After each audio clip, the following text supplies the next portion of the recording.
देखिए विभीषण जी महाराज रावण महाराज की भारी सभा में, भारी अदालत में विभीषण जी महाराज जाते हैं और रावण महाराज को चरण पकड़कर बोले, जे हे भाई, आप बड़े भाई हैं, पिता तुल्य है, हम जो कहता हूँ आप वही कीजिए, इसी में लंका की भलाई है और आपका बढ़ाई है।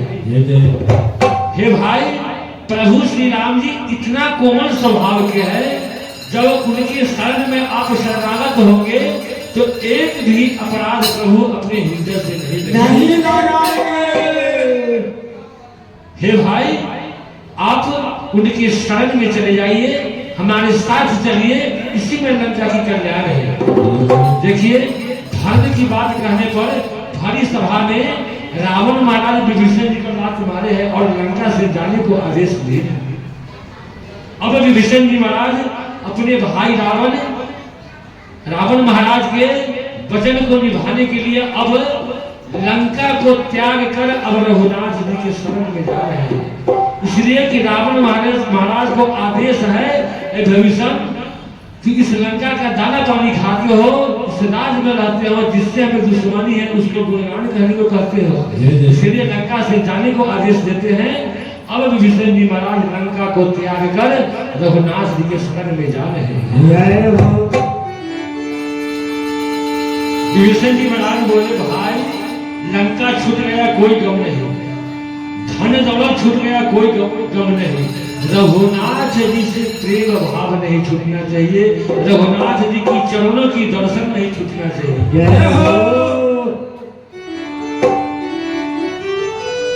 लंका छूटा भाई छूटा, छूटा सब परिवार, प्रभु का छूटे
उभय भांति के ही आन हो हंसी कह कृपानी के जय कृपाल भाई कभी चले